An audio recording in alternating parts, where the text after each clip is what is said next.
All right. Are you ready for episode 2 of The Big Dog?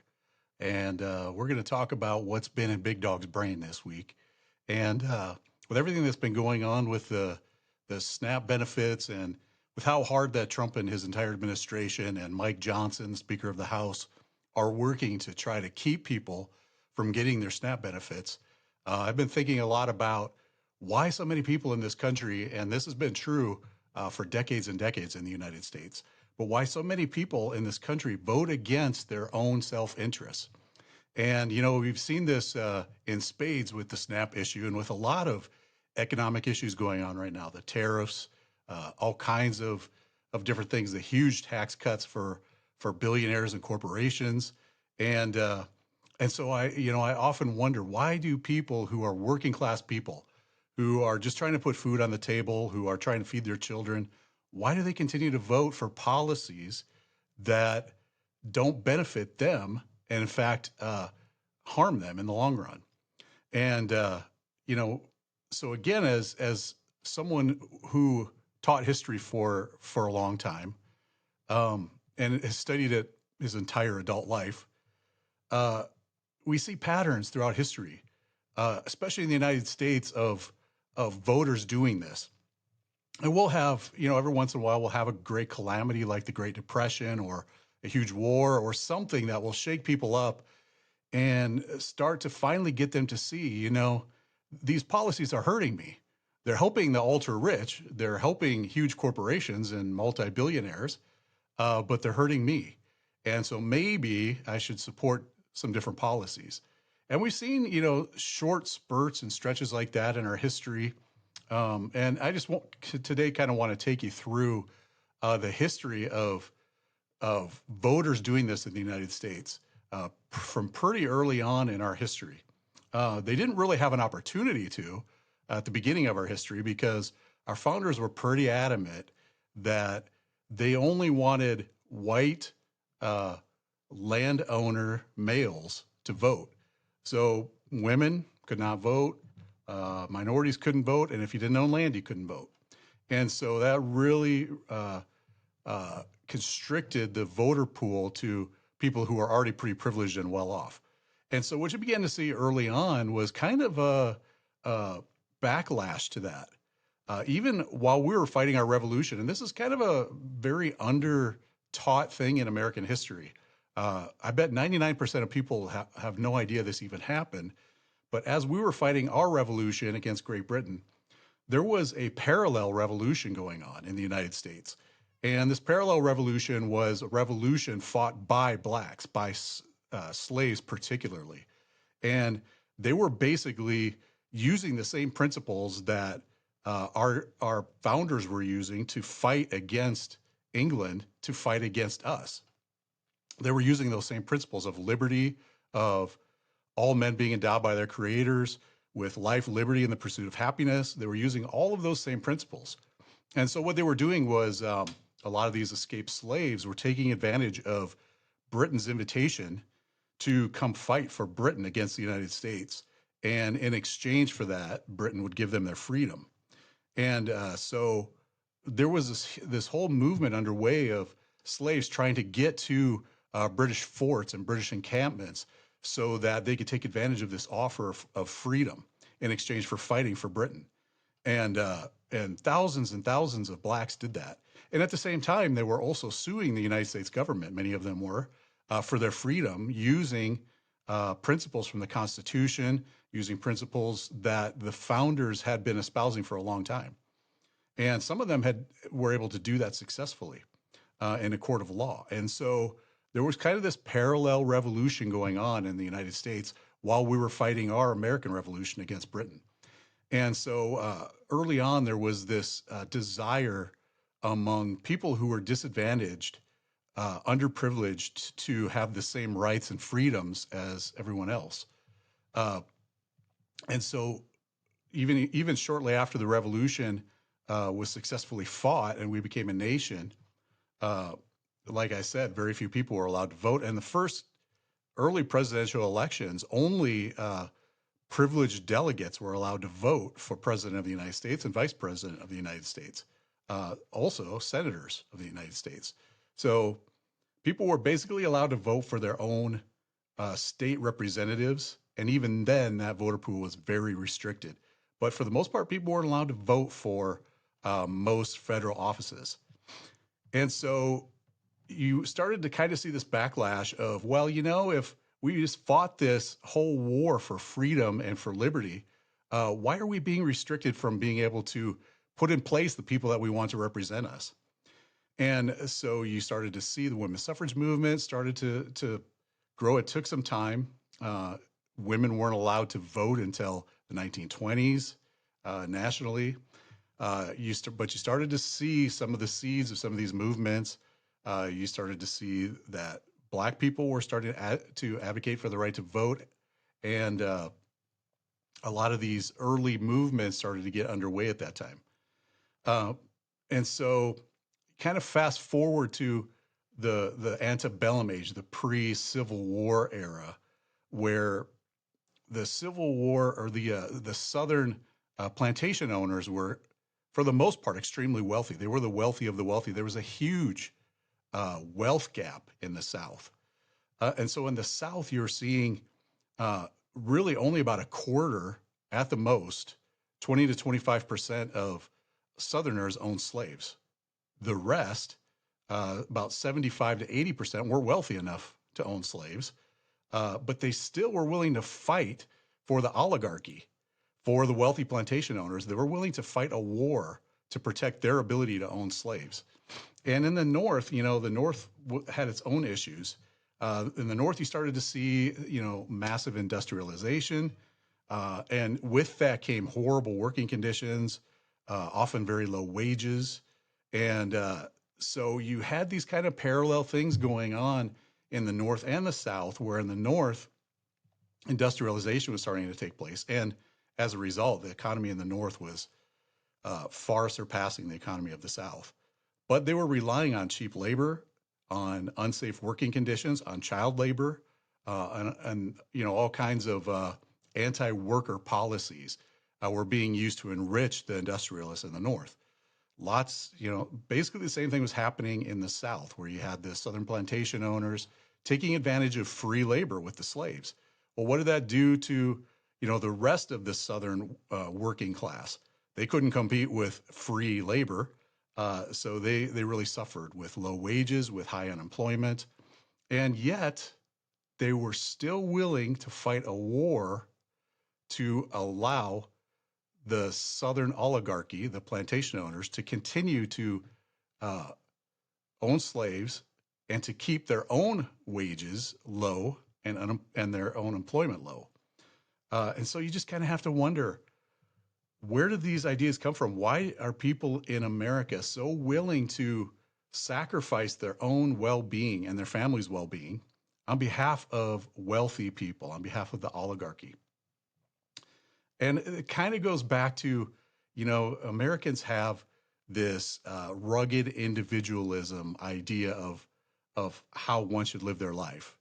And it's kind of a romanticized view of what they think this country was founded on. Rugged individualism is kind of a fairy tale.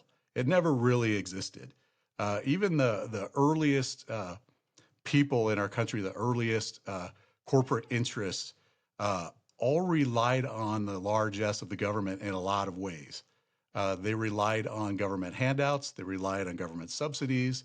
They relied on all kinds of help from the taxpayer in order to make their company successful, in order to pull themselves up by their bootstraps, so to say. The whole idea of rugged individualism in America never really existed to a great degree. Uh, you look at the early workers, you look at the early corporations, and they all relied a lot on help from the government.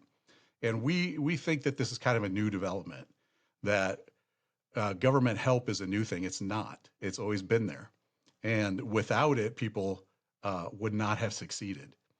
And so this idea of rugged individualism, though, has become so ingrained in people, and we've been so conditioned in America to buy in to this idea of rugged individualism that we're willing to sacrifice our own well-being at its altar. And so there's so much in our history that shows this to be true. So we talk about the antebellum age. So we fight, an entire civil war over the idea of slavery. And there are a lot of people who, to this day, want to deny that the Civil War was fought over slavery. That's nonsense. The Civil War absolutely was fought over slavery. And there's just, in the historical record, there's all kinds of proof of that. I'm not going to go into that right now because I just don't have the time. That's something we may revisit at some point. But the Civil War was absolutely fought over slavery. States' rights, no, it wasn't fought over states' rights. And for some proof of that, when the South separated from the North and they drew up their Articles of Confederation, they did not give their states any states' rights, very limited states' rights. So the idea that the South was all about states' rights, nonsense. They were about slavery, pure and simple. So we fight this entire war over slavery.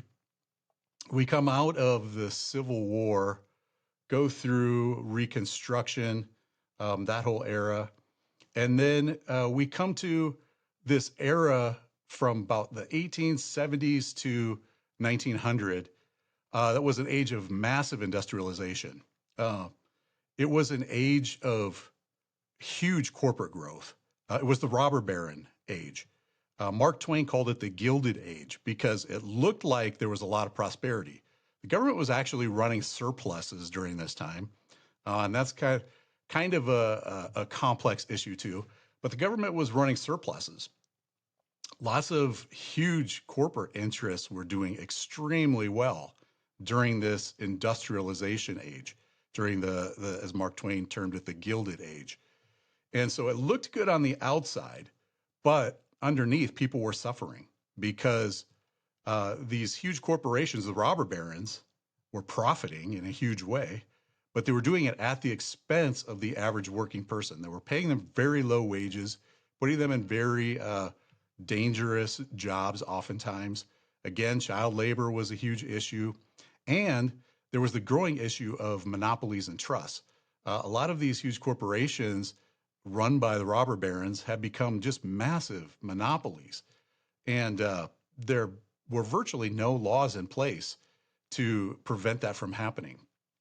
And so during the middle of this age, you had a senator from Ohio named William McKinley, very influential, very powerful senator who was able to push through while he was senator a number of very restrictive tariffs because he believed that in order for the country to prosper, in order for us to keep our industrialization here in the United States, we needed tariffs. And really, again, it's McKinley's views on tariffs are very complex. We just don't have the time to go into all of it. But William McKinley was very, very pro tariff. In fact, he was called the king of tariffs. Donald Trump constantly references William McKinley. McKinley has kind of become Trump's hero in regard to tariffs and those kinds of things. And so McKinley got these restrictive tariffs put into place, which the robber barons loved. Why did the robber barons love it? Because when you slap high tariffs on things, you restrict international competition for those goods. So the robber barons had very little competition already because they were a monopoly in the United States. And now you slap these huge restrictive tariffs on other countries and you pretty much eliminate competition. So the robber barons loved the tariffs. And to this day, robber barons love tariffs, and which is another reason why the average voter should oppose them.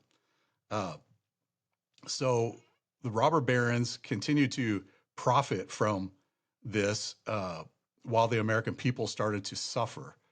Then around 1890, you finally started to get some laws passed to restrict monopolies and to hold them in check. And so what this started to do is it started to open up world trade. And all of a sudden, and in the meantime, McKinley had become elected president. And in his first term again, continue to impose huge tariff walls, very much like Donald Trump is doing right now.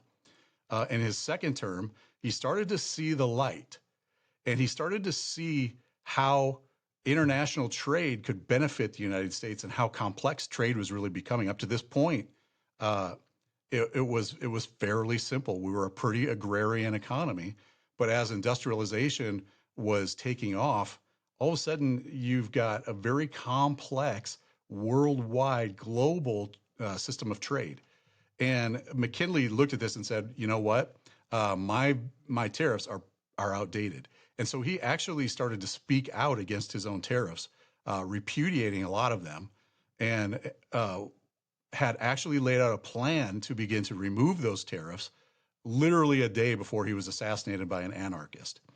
And so this is Trump's hero, William McKinley, uh, the king of tariffs, who, before his death, repudiated his own tariffs and had a plan to get rid of most of them. Uh, and so this is the model that Trump has based his entire economic theory and view on. And this is why our country's suffering right now in a lot of ways. This is why we're having to bail out farmers. This is why a lot of small businesses are really suffering, because these tariffs uh, didn't work in McKinley's day. And so Trump is taking the model of those tariffs that didn't work uh, in a much simpler time and trying to apply them to today. And what are we finding? Surprise, surprise, they're not working. Who could have predicted that? I mean, like, no one warned that that was going to happen, did they? I mean, you know, we got to start listening to people who actually know what they're talking about for a change. That would be nice. Trump does not know what he's talking about when it comes to tariffs and the economy. And we're seeing that in spades. So you had the McKinley era. Like I said, McKinley, literally the day before he was assassinated, had a plan to eliminate most of his own tariffs.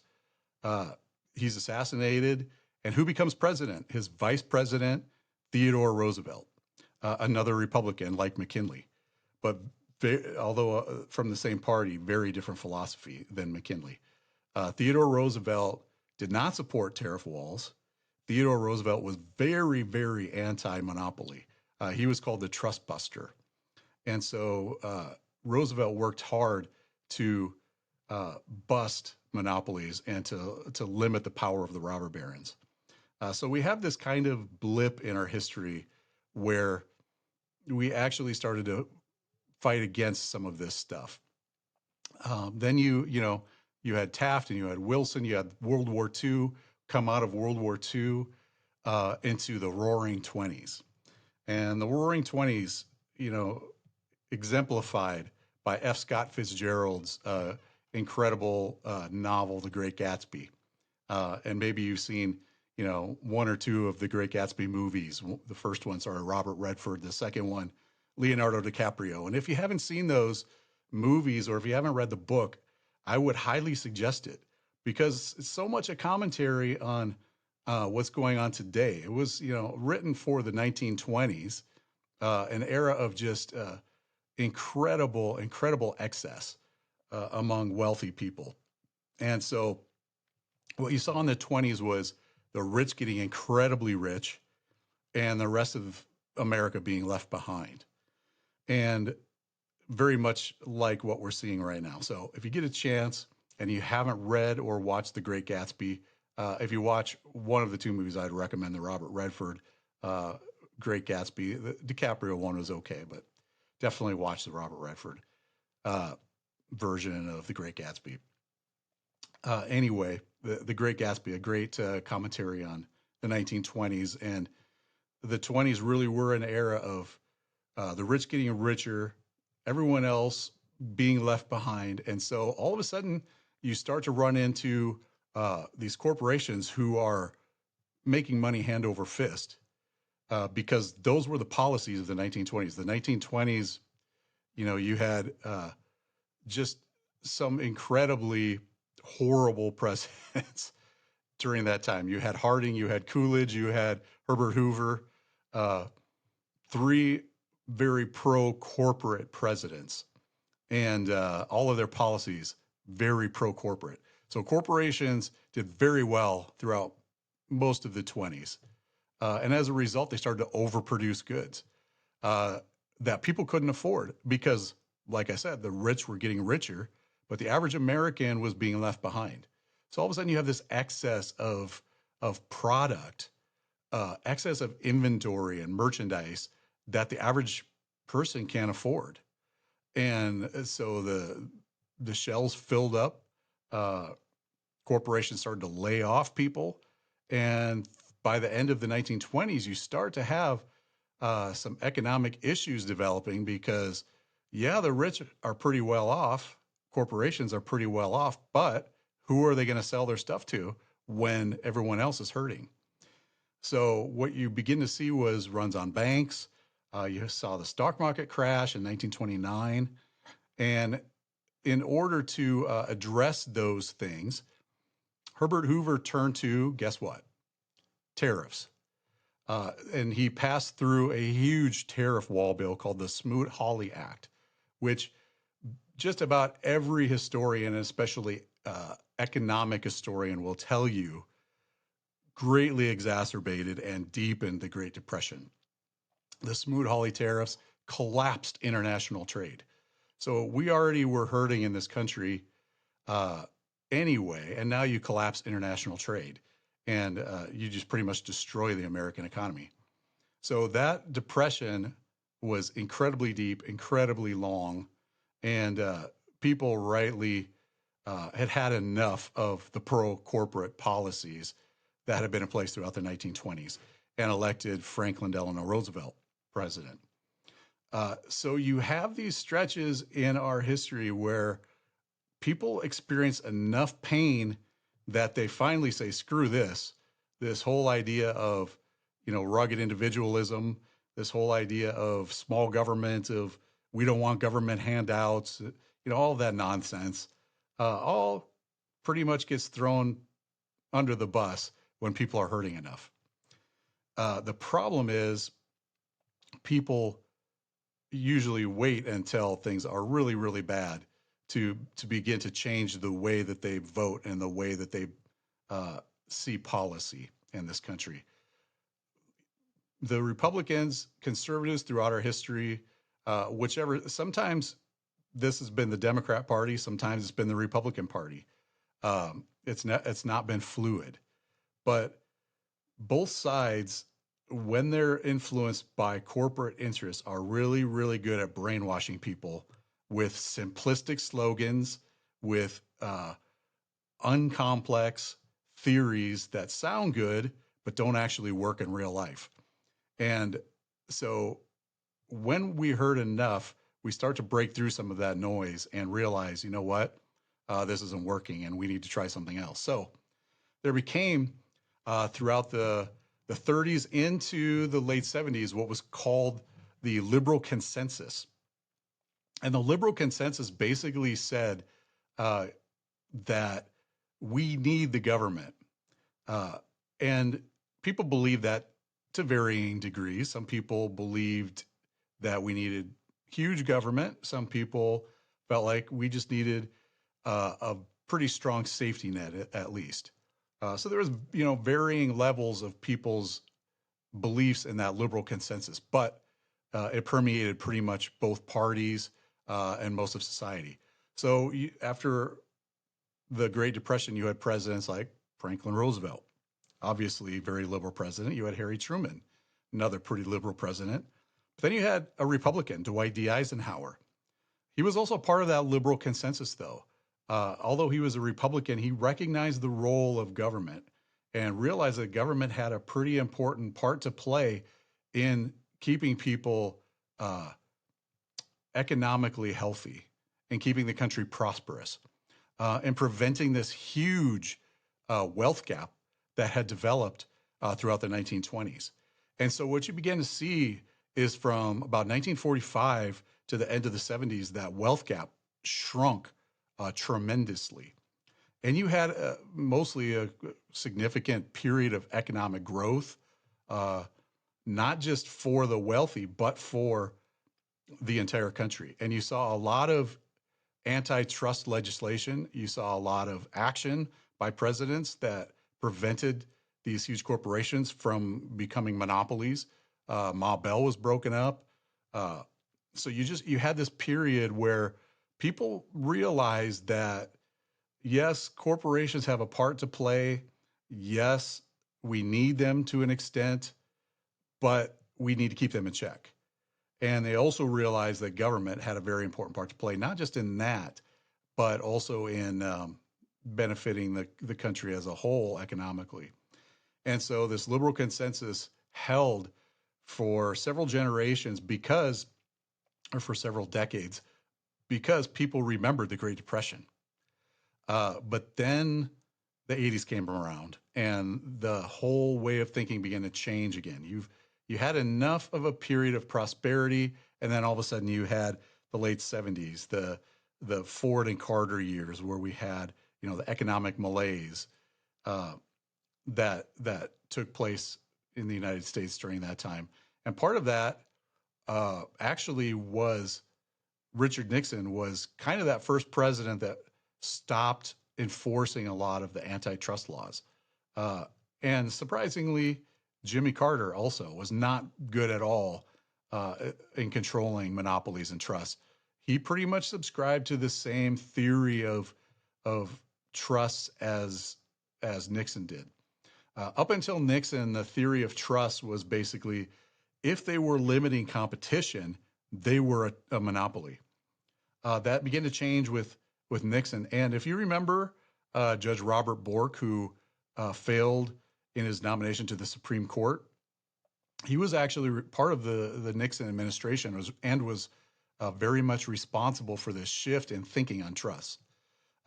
So he changed the way that people thought about trust from being one of if they limit competition, they're a monopoly, to no, they have to have a certain amount of market share to be a monopoly. Uh, and that really weakened antitrust enforcement tremendously and still has to this day. Every single president since Nixon, other than one, has subscribed to this theory of not going after trusts unless they controlled a certain amount of market share. And the one president who actually went after monopolies since Nixon was Joe Biden. And Biden went after, for instance, Amazon pretty hard. He had his DOJ investigating them. Unfortunately, Trump came along and put the kibosh on that whole investigation. And of course, we all know that Bezos was a huge Trump supporter, donated millions of dollars to Trump's various slush funds, and continues to this day.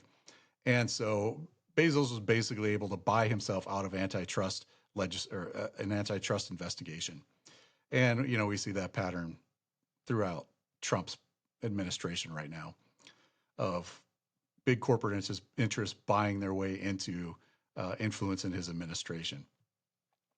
And so the 80s come along and people start to kind of fall back into this way of thinking from, the 20s, from the 1890s, this whole idea that whatever benefits big corporations, big business must be good for America. And so even if it hurts me and my family, somehow it helps because we have so bought into this whole, supply side trickle down theory of economics. And basically the idea of that is that if we just keep helping corporations and giving them everything that they want, if we give them tax cuts, if we give them all kinds of tax abatements, if we remove regulations on them, that extra money that they make will trickle down to the rest of us, right? It'll trickle down and, usually if you press people who believe this and you ask them, well, how does that trickle down? They don't really have an answer. It certainly hasn't trickled down in higher wages because wages have stagnated for decades. A great example of that is the minimum wage.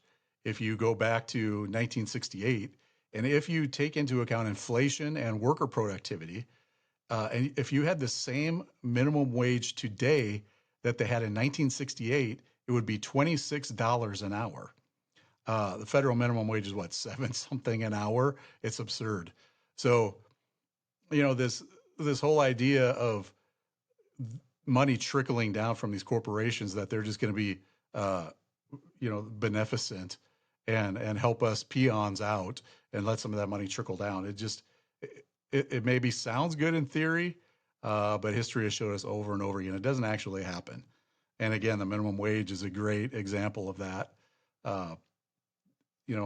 Corporations have fought and fought and fought tooth and nail against any raises in the minimum wage.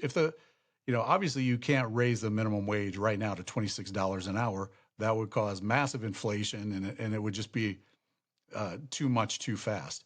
What we should have been doing since 1968 is gradually raising it to make sure that we're keeping up with the cost of living, but we haven't done that. And so now we're in this place where the minimum wage is a joke. It's not remotely where it was in, say, 1968. And people, want to use arguments like, well, in 1968, companies had lower costs. They weren't dealing with as much regulation and those kinds of things. And that's true to an extent. But there are a couple things that have changed tremendously since 1968. One of them is, yes, they deal with more environmental and those kinds of regulations, which, to be honest, have started to be rolled back again. But they also haven't had to deal with antitrust regulations.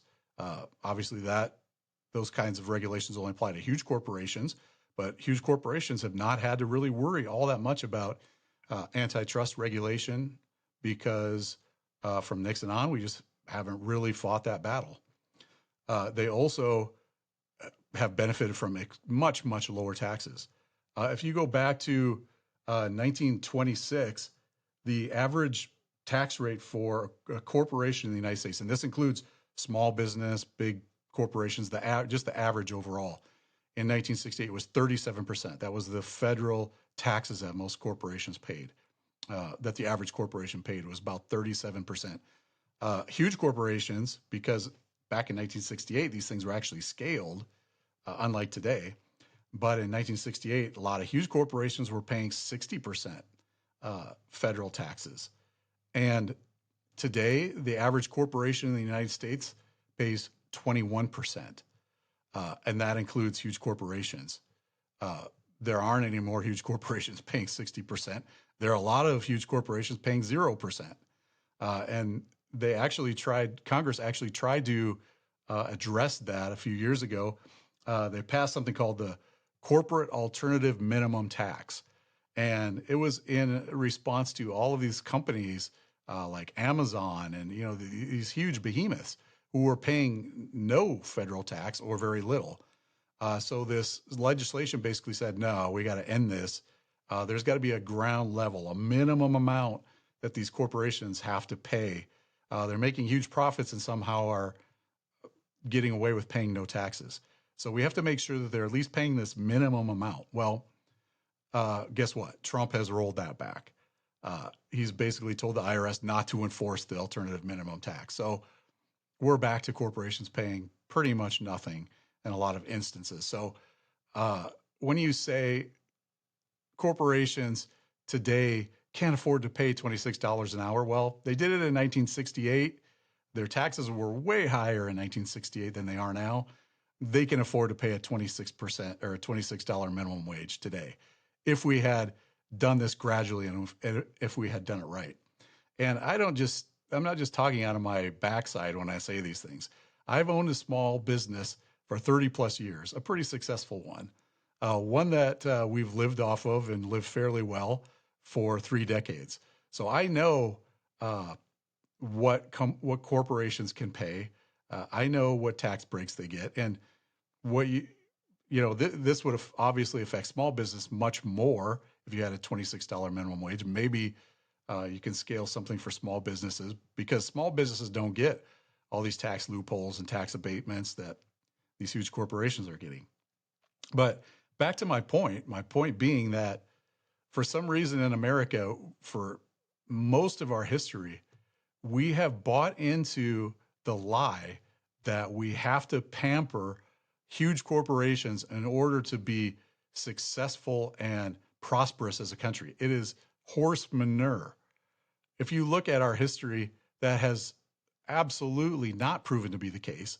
And in fact, the more out of control that we've allowed huge corporations to get, the 1890s, the 1920s, during the George W. Bush administration, the second administration, we let banks go hog wild, which led to a massive, massive recession, the collapse of the housing market, major unemployment, all kinds of huge issues that arose from just unfettered corporate help, just having no limitations put on these banks, these corporations.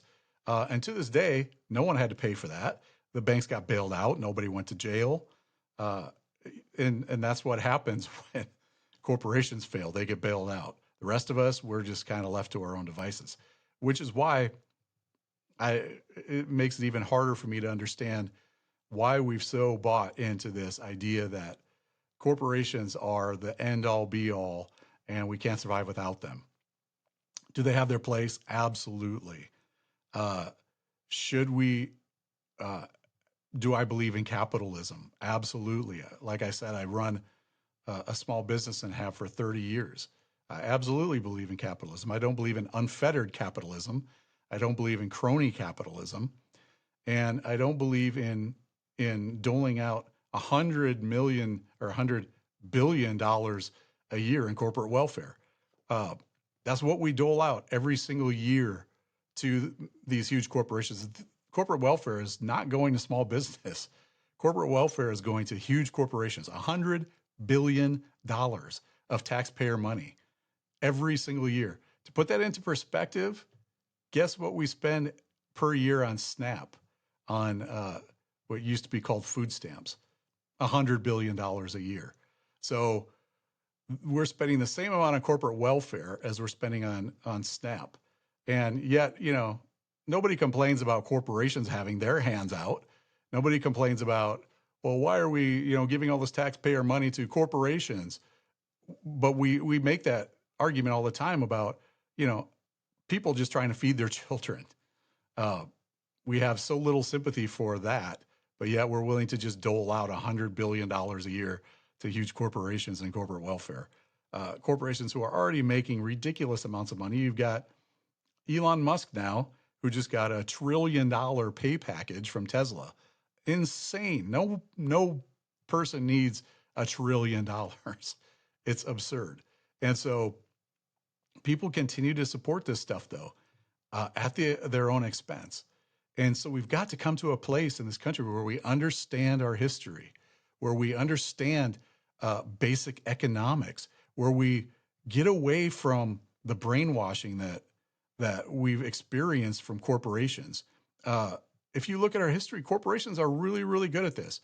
Don't forget, for decades, corporations convinced people that not only was smoking not bad for them, they actually convinced people for a while that it was good for them.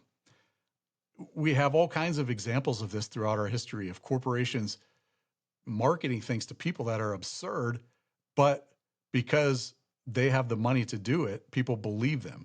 Oh, that sounds good, so I guess I'll believe it. We've got to come to a place where we start to understand these things, where we understand that corporations are not on our side.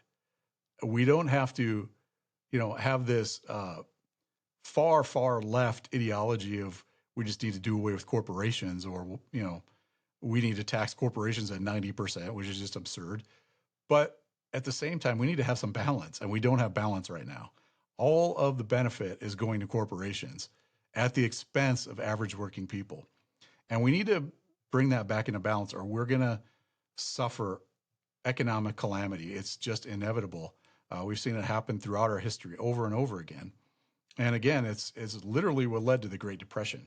It's what led to the huge crash of 2008, 2009. And so it's incumbent on us as voters, as just people trying to live our lives, trying to live paycheck to paycheck, trying to feed our families. We need to still take the time to understand what policies actually help do those things, what kinds of policies are actually for the good of society as a whole, and what policies are just benefiting a few extremely rich people. And right now, with this administration, uh, almost all of the policy is benefiting extremely wealthy people, exemplified by Trump's recent Great Gatsby party that cost millions and millions of dollars and was just a decadent show of excess. It was literally a middle finger to the American people, especially as SNAP recipients, which represent one out of every, I believe it's 6 or 8 people in the entire United States are going without their SNAP benefits. Trump is throwing a massive Great Gatsby party. What could be more of a metaphor? What could be a better example of how this administration sees the average person than that?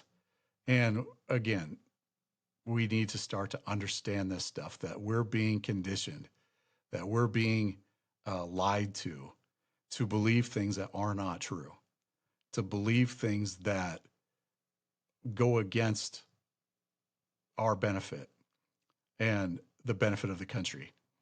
And so I would just urge you, study your history. We're all busy.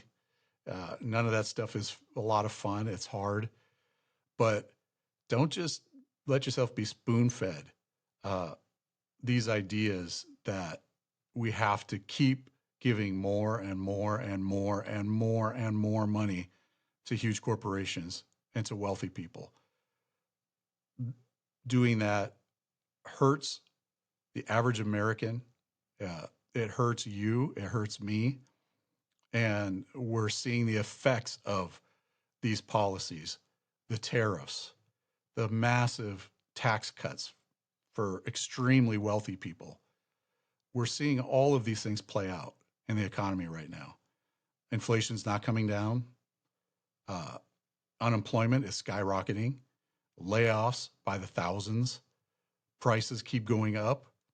We're having to bail out farmers because of the tariffs. And, I see these interviews all the time with farmers who are suffering horrendously. The amount of money they can sell their corn, their beans for, doesn't begin to cover their costs right now, in large part because of the tariffs are making the things they have to buy so much more expensive. And countries aren't buying from us anymore because of the tariffs. Farmers are suffering. And I see them being interviewed day after day talking about how much they're suffering. And so many of them talk about, well, I was a Trump supporter. I voted for Trump, but I didn't vote for this, and I wasn't expecting this. And then they finish with, but I still vote for him anyway. And we've got to break out of that cycle. It makes no sense. It's not logical. And we're only hurting ourselves and our families by continuing to stay in that cycle. So my charge to you this week is think about that a little bit. Do a little research on our history and what actual economic policies have actually benefited the average Americans throughout our history. Forget the theories, forget the sound bites. Economics is not a sound bite principle. It doesn't do well with sound bites because economics is a complex thing. It's a complex discipline. And so forget the sound bites. Forget the little things, the memes that you can sum up in a few words. Those are nonsense for the most part. They're intended to make things sound good to average Americans that actually are harmful to them. So break out, get beyond that stuff. Let's start to support policies that actually support the average American person and not huge corporations, not the Elon Musks of the world, not Trump's corporate buddies. So, I'm encouraged by this election the other day. I think people are starting to wake up. They're starting to see, they're starting to hurt enough to understand these policies are not helping me. They're actually hurting me. And I'm seeing a lot of people who are coming out and saying now that they regret how they voted in 2024. And, you know, if that's you, uh, there's no shame in it. Changing your mind is a good thing. I've changed my mind on so many things throughout my life. I was a dyed in the wool Reagan conservative most of my life. I believed in trickle down economics. I believed in those kinds of things because they sounded good in theory. But the more I studied them and realized that while they may sound good in theory, they don't work in practice. They've never worked in practice. They don't have a history of working in practice. I couldn't get away from the facts. And that's what we need to be about. We need to be about facts, data, truth, not feelings, not philosophy, not theory, not Facebook memes. We need to be about facts. So let's get back to the facts. Let's start voting like our lives depend on it because they just might. So take care. God bless, and we'll see you soon.